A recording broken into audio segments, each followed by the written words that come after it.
माननीय मुख्यमंत्री जी ने बहुत ही महत्वपूर्ण बैठक सुबह 11:30 बजे टीम 11 की। कल आपके संज्ञान में है कि आदरणीय प्रधानमंत्री जी ने सुबह जो देश के नाम संदेश दिया था, उसके क्रम में भारत सरकार के गृह मंत्रालय से निर्देश आ गए हैं और 2 चरणों में कार्रवाई करनी है।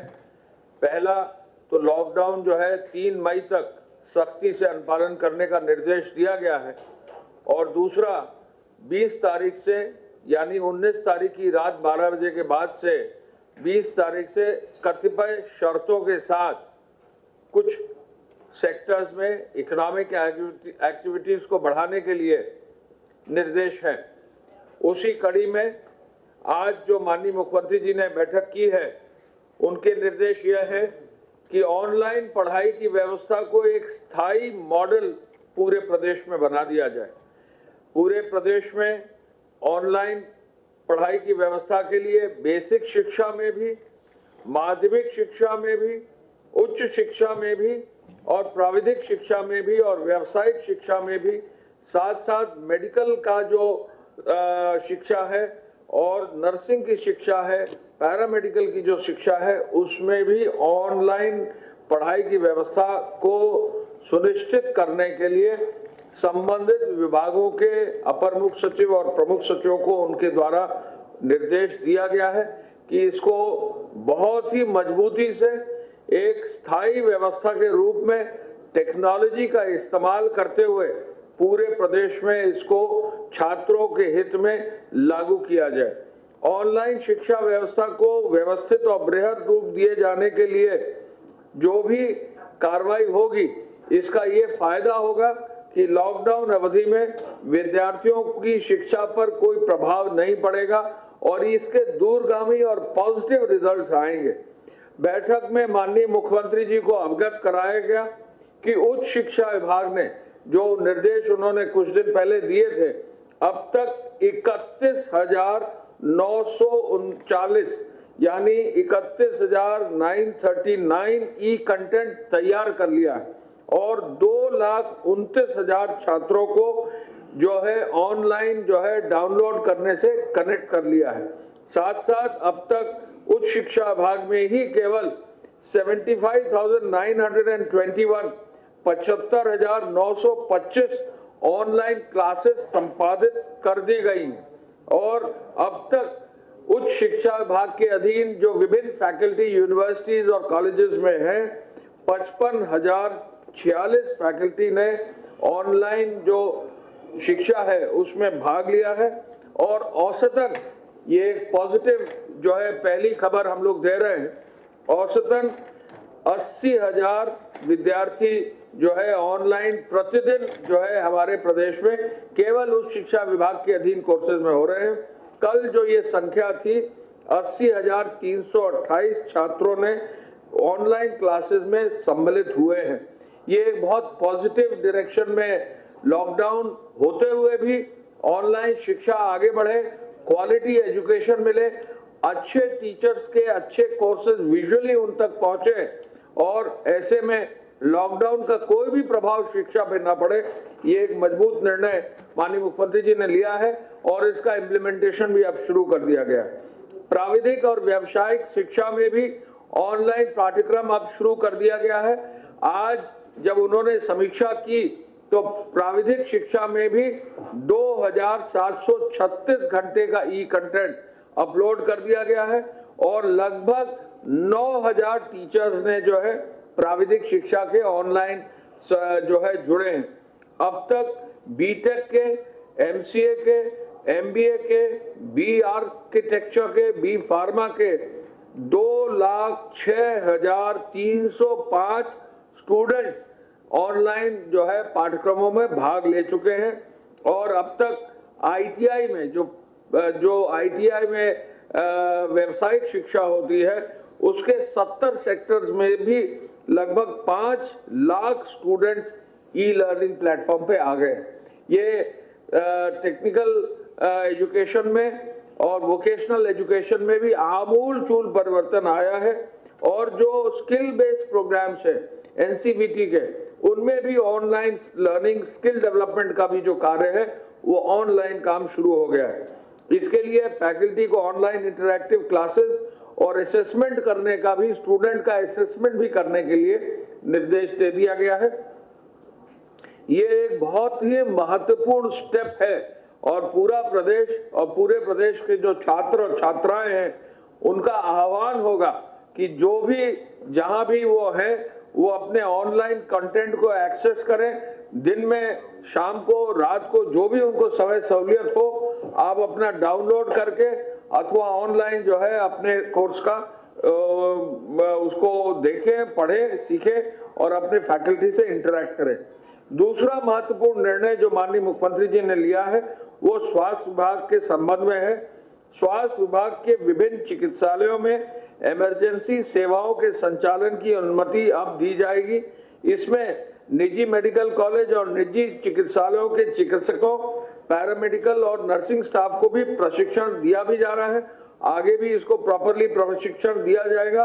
और ये भी निर्देश है कि बिना कोविड नियंत्रण प्रशिक्षण एवं सुरक्षा उपाय के इमरजेंसी सेवाओं का संचालन करने नहीं दिया जाएगा। प्रमुख सचिव चिकित्सा बैठे हैं, आपने इसकी पूरी गाइडलाइंस बना ली है और इसके आदेश भी आपने जारी कर दिए हैं और प्रशिक्षण का काम भी शुरू किया है। ये भी माननीय मुख्यमंत्री जी ने निर्देश दिया है कि जिन चिकित्सा संस्थानों में स्टाफ के संक्रमण की सुरक्षा के सभी प्रबंध होंगे और डॉक्टरों सहित सभी चिकित्सा कर्मी प्रशिक्षित होंगे, वहीं इमरजेंसी सेवाओं का संचालन अनुमन्य होगा। इमरजेंसी सेवाओं के संचालन के लिए चिकित्सालयों को 2 श्रेणी में विभक्त किया गया है, वर्गीकृत किया गया है। एक कोविड केयर अस्पताल होंगे, एक जो नॉन कोविड केयर अस्पताल होंगे। और ऐसे में नॉन कोविड केयर अस्पतालों में शेष रोगों के बारे में जो इमरजेंसी की सेवाएं हैं वो उपलब्ध होंगी। आप लोगों ने भी संज्ञान में लाया है, कुछ जगहों पर इमरजेंसी की सेवाओं का जो है व्यवस्था की जानी है, तो ये निर्देश माननीय मुख्यमंत्री जी ने आज दे दिया। माननीय मुख्यमंत्री जी ने एक निर्देश और भी बड़ा महत्वपूर्ण दिया है, वो यह है कि एमबीबीएस के जो फाइनल ईयर के छात्र हैं वो लगभग अपना कोर्स पूरा कर चुके हैं। इसी के साथ साथ जो नर्सिंग के छात्र हैं जो अपना फाइनल ईयर में हैं, उनको भी स्वास्थ्य के कार्यों में जो है योगदान अपना देने के लिए निर्देश निर्गत करने का आदेश उन्होंने प्रमुख सचिव चिकित्सा शिक्षा को दिया है। और ये आदेश भी अब जारी कर दिए गए हैं, जिससे कि एक एडिशनल मैन पावर और यंग मैन पावर जो है, यूथफुल मैन पावर, जिनको इस समय महामारी के समय अगर ट्रेनिंग करके काम करने का मौका मिलेगा तो लॉन्ग टर्म में उनका एक्सपीरियंस का भी फायदा होगा। ये भी निर्देश आज उन्होंने दे दिए हैं। आपको संज्ञान में है कि भारत सरकार ने जो गाइडलाइंस जारी की है उस क्रम में माननीय मुख्यमंत्री जी द्वारा आज निर्देश ये दिए हैं कि जैसा भारत सरकार ने आदेशित किया है अपनी गाइडलाइंस में, उसके अनुरूप निर्माण कार्य पर भी अब अनुमति होगी 20 अप्रैल से, यानी 19 तारीख की रात 12 बजे के बाद 20 अप्रैल से की तारीख से बड़े निर्माण कार्यों को प्रारंभ किए जाने की अनुमति कतिपय शर्तों के अधीन प्रदान किए जाएंगे। ये निर्देश माननीय मुख्यमंत्री जी ने दिया है। इन परियोजनाओं में सड़क, एक्सप्रेसवे, हाईवे, मेडिकल कॉलेज का निर्माण, बड़े हाउसिंग प्रोजेक्ट्स का निर्माण, ये जो है उसमें शामिल है। इसके साथ साथ भारत सरकार द्वारा यह भी निर्देशित किया गया है कि ऐसे परियोजनाओं से जुड़े हुए इंजीनियर और श्रमिकों की जो है चिकित्सकीय व्यवस्था भी हम इंश्योर करेंगे, सोशल डिस्टेंसिंग भी इंश्योर करेंगे और ये भी पालन कराएंगे कि वो जो भी निर्माण कार्य करें वहीं विद इन दी परिसर जो है उनके रहने और खाने पीने की व्यवस्था हो, जिससे कि कहीं किसी को बहुत मूवमेंट करना ना पड़े। ये एक महत्वपूर्ण निर्णय माननीय मुख्यमंत्री जी ने आज अपनी बैठक में दिया है। इसकी भी डिटेल गाइडलाइंस और अनुमति और आदेश शासन से जारी जल्दी ही किए जा रहे हैं। हम ये भी आपको बताना चाहेंगे कि जहां ये निर्माण कार्य शुरू होंगे तो इकोनॉमिक एक्टिविटी तो बढ़ेगी, वहां जो हमारे कामगार हैं, जो वहां हमारे रोजगार प्राप्त करने वाले मजदूर हैं, उनको भी फिर जो है गेनफुली एम्प्लॉय कर दिया जाएगा और इससे काफी हद तक जो है हमारा प्रदेश भी विकास की राह पर आगे बढ़ेगा।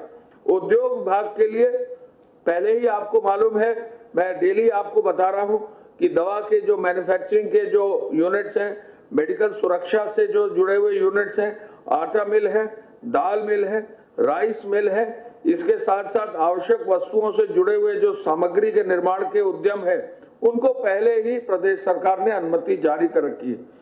ईंट भट्टों के लिए भी पहले ही अनुमति जारी कर रखी है।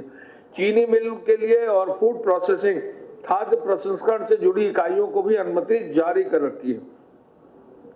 अब माननीय मुख्यमंत्री जी ने ये कहा है कि जो भारत सरकार की नई गाइडलाइंस आई हैं, उसके अनुसार नई अनुमति 20 अप्रैल से ऐसे औद्योगिक इकाइयों को दिया जाएगा जो एक इंटीग्रेटेड कॉम्प्लेक्स के अंदर 4 दीवारी के अंदर स्थित है, यानी वो पूरी तरह से एनसर्कल्ड है और उनके टेक्निकल व अन्य कर्मचारी साइट पर ही उपलब्ध है और ऐसे इकाइयों को सोशल डिस्टेंसिंग के पालन के साथ संचालित किए जाने की अनुमति रहेगी। कर्मचारी तथा अधिकारियों को लाने ले जाने के लिए विशेष बस की व्यवस्था भी सोशल डिस्टेंसिंग फॉलो करके उसका भी पालन करने का निर्देश होगा। तो ये भी एक बहुत महत्वपूर्ण निर्णय है कि हमारे प्रदेश में जो औद्योगिक इकाइयां एक निर्धारित परिमीटर में है, एक निर्धारित जो है एरिया में है, 4 दीवारी से घिरी हुई है, वो अगर अपने स्टाफ की और अपने कर्मचारियों की व्यवस्था कर लेती हैं तो उनको भी अनुमति अब जो है 20 तारीख से दे दी जाएगी। ऐसा निर्देश सभी जिला प्रशासन और पुलिस को और जनपद स्तरीय अधिकारियों को दे दिया जाएगा। जो अन्य महत्वपूर्ण निर्णय है वो भी हम आपको बता दें। आपको मालूम है कि 10 से 4 बैंकों ने जो है अपना कार्य किया है। छुट्टी के दिन भी हमारे बैंक के सीनियर ऑफिसर्स ने, बैंक के कर्मचारियों ने काम किया है और हम ये बहुत ही क्लियरली राज्य सरकार की ओर से, माननीय मुख्यमंत्री जी की ओर से कहना चाहेंगे कि बैंकों के स्टाफ ने उत्तर प्रदेश के अंदर जो सहयोग हमारे प्रदेश के लिए दिया है, जो कामगारों के लिए सहयोग दिया है, जो मनरेगा मजदूरों के लिए सहयोग दिया है, जो जनधन योजना में महिलाएं गई हैं उनका सहयोग दिया है, वो एक अपूर्णीय सहयोग है और उसके लिए निश्चय ही राज्य सरकार, प्रदेश सरकार, माननीय मुख्यमंत्री जी स्वयं बैंकों की तारीफ कर चुके हैं। एक नया कार्य जो है शुरू करने का आज ही से निर्देश दिया है माननीय मुख्यमंत्री जी ने। स्टैंप और रजिस्ट्री की शर्तों के अधीन ई ऑनलाइन जो है स्टैंप रजिस्ट्री करने के लिए ये निर्देश आज जारी कर दिए गए, यानी रजिस्ट्री और स्टैंप खरीदने और बेचने का कार्य आज से शुरू हो गया है। प्रदेश में जो भी रुके हुए स्टैंप या रजिस्ट्री के काम है वो अब शुरू हो जाएंगे। सब रजिस्ट्रार ऑफिस जो है विद इन सोशल डिस्टेंसिंग और बहुत मिनिमल कर्मचारियों के साथ उसको कार्य करने की अनुमति स्टैंप डिपार्टमेंट द्वारा माननीय मुख्यमंत्री जी के आदेशानुसार कर दिया गया है। न्यूनतम स्टाफ के साथ कार्यालय भी जो है खोलने के आज से आदेश हो गए हैं। ये आदेश हुए हैं कि जो भी सचिवालय है उसमें माननीय मंत्रीगण अपने प्रमुख सचिव या अपर मुख्य सचिव का जो निर्देश उनका होगा वो अपने हेड ऑफ डिपार्टमेंट और कौन कौन बहुत ही न्यूनतम जो अधिकारी कर्मचारी हैं उनको किनको बुलाना है ये आदेश भी निर्गत कर दिए गए हैं। पूरे प्रदेश में आज निर्देश ये दिए गए हैं कि petrol pump, CNG, LPG, PNG के जो भी आउटलेट्स है वो खोल दिए जाएं। पुनः इस पर बल यह दिया जाएगा कि पेट्रोल और डीजल का जो भी वितरण हो उसमें सोशल डिस्टेंसिंग फॉलो हो। जिला प्रशासन पहले ही खुला था लेकिन जिला प्रशासन के अधीन कोषागार को खोलने का भी निर्देश दिया गया है। मंडियां पहले से खुली है और मंडियों में सोशल डिस्टेंसिंग का निर्देश भी है। कुछ मीडिया सेक्शन से कई मंडियों पर ये शिकायत मिलती है कि सुबह सुबह जो है सोशल डिस्टेंसिंग फॉलो नहीं होती है और समय समय पर डीएमएसपीज को ये निर्देश दिया जाता है और सुधार भी हो रहा है। मंडियों में काफी हद तक काम सोशल डिस्टेंसिंग का है। हमने आपके मीडिया ग्रुप्स में भी आज जो गेहूं क्रय का कार्य शुरू हुआ है ये भी डिटेल और फोटोग्राफ्स आपको दिए हैं। मैं चाहूंगा कि सभी मीडिया ग्रुप्स में जो गेहूं क्रय का कार्य है उसका प्रचार जरूर आप करें, जिससे हमारे कृषकों को, हमारे किसानों को, हमारे गेहूं के किसानों को विशेष रूप से इसका लाभ मिल सके। और साथ साथ पशु चिकित्सालयों को भी खोलने का निर्देश दिया है। एक माननीय मुख्यमंत्री जी ने आदेश और दिया है कि जगह जगह जो है पशुओं के लिए चारे की व्यवस्था, जैसा मैंने कल आपको कहा था, चारे की व्यवस्था पूरे साल करने के लिए एक भूसा जो है इकट्ठा करने के लिए भूसा का बैंक बनाने के लिए भी पशुपालन विभाग को निर्देश दिया है। कई जगहों पर जो है कुत्तों को, कई जगह पर जो है बंदर है, इनको भी पाया गया था कि इनकी व्यवस्था नहीं थी क्योंकि क्राउड्स नहीं थे। तो ऐसी जगहों पर उन्होंने आदेश ये दिया है कि इनको भी, ऐसे भी जानवरों के लिए भी जो है लोकल एनजीओ को लगाकर जिला प्रशासन सहयोग करे। अयोध्या में बहुत सारे अच्छे एनजीओ आए हैं, अच्छे एनजीओ आकर ऐसे बंदरों को और ऐसे जानवरों को, कुत्तों को भी जो है खाने की व्यवस्था देने की व्यवस्था की गई। ये आज महत्वपूर्ण निर्देश और निर्णय माननीय मुख्यमंत्री जी ने लिए हैं। मैं फिर आपसे कहना चाहूंगा, ऑनलाइन पढ़ाई की व्यवस्था, स्वास्थ्य विभाग और स्वास्थ्य विभाग में इमरजेंसी सेवाओं की व्यवस्था, निर्माण कार्य 20 तारीख से करने की व्यवस्था, उद्योग विभाग में जो अभी तक चल रहे हैं उनको आगे चलाने के लिए और नए निर्माण कार्यों, नए उद्योगों को चलाने के लिए 20 तारीख की व्यवस्था, और विशेष रूप से जो अन्य निर्णय हैं, बैंकों से, स्टाम्प रजिस्ट्री से, कार्यालयों की व्यवस्था, पेट्रोल पंप की व्यवस्था, कोषागारों की व्यवस्था, मंडियों की व्यवस्था और पशु चिकित्सालयों को खोलने की व्यवस्था का निर्देश आज उन्होंने दिया है। मैं चाहूंगा कि प्रमुख सचिव चिकित्सा पहले अपनी बात कर ले और फिर अन्य बिंदुओं पर मैं अलग से आपको ब्रीफ करूंगा।